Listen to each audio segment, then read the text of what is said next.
اللہ کے نبی فرماتے ہیں کہ میرا ہر امتی جنت میں جائے گا سوائے اس شخص کے جس نے جنت میں جانے سے انکار کر دیا۔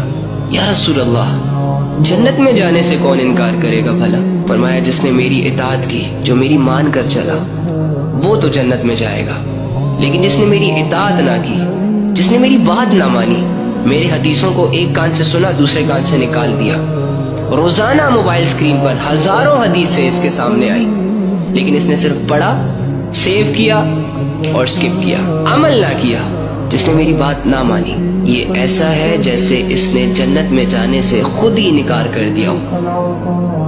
یعنی نبی صلی اللہ علیہ وآلہ وسلم اس کے سامنے ہے اور اسے سمجھا رہے ہیں، اسے بتا رہے ہیں کہ ایسے کرو، ایسے مت کرو، یہ جائز ہے، یہ ناجائز ہے، یہ حلال ہے، یہ حرام ہے، یہ اللہ کی حدودیں ہیں، ان حدودوں کے اندر رہنا ہے تمہیں۔ اور یہ نبی صلی اللہ علیہ وآلہ وسلم کی بات کو سنتا ہے، عمل نہیں کرتا۔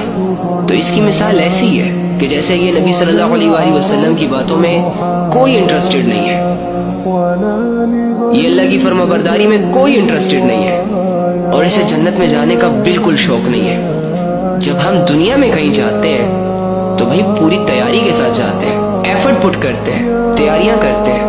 جس کو اللہ نے دھوکے کا گھر کا ہے، مچھر کا پر کا ہے، اس کے لیے تیاریاں کرنا ضروری ہے، ہو بھی جاتی ہے۔ لیکن وہ جنت جس کو بنانے کے بعد اللہ رب العزت نے اس کی تعریف کی، باوجود اس کے کہ اللہ بے نیاز ہے، کسی سے متاثر نہیں ہوتا، اس کے باوجود اللہ رب العزت نے اپنی بنائی ہوئی ایک جگہ کی تعریف کی۔ کین یو امیجن وہ کس لیول کی ہوگی؟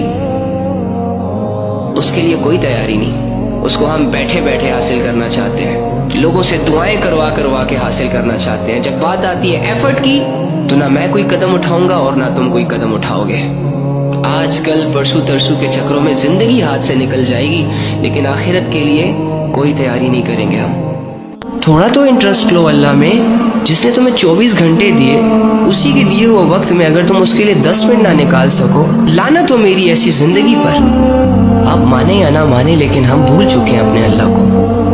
آپ مانے یا نہ مانے، ہماری زندگیوں میں اللہ میٹر نہیں کر رہا۔ ہم کہتے ہیں ہم گناہ نہیں چھوڑ سکتے، بے حیائی نہیں چھوڑ سکتے، یہ نہیں کر سکتے، وہ نہیں کر سکتے۔ اللہ کے بندو، ایسے بھی لوگ اس دنیا سے گئے ہیں یار، جنہوں نے اپنی اولادیں اللہ کے لیے قربان کی ہیں، جنہوں نے اپنی جانیں اللہ کے لیے دی ہیں، جنہوں نے اپنا مال اللہ کے لیے دیا ہے، جنہوں نے اپنے مزاجوں کو تبدیل کیا اللہ کے لیے، اپنی عادتوں کو اللہ کے لیے تبدیل کیا ہے۔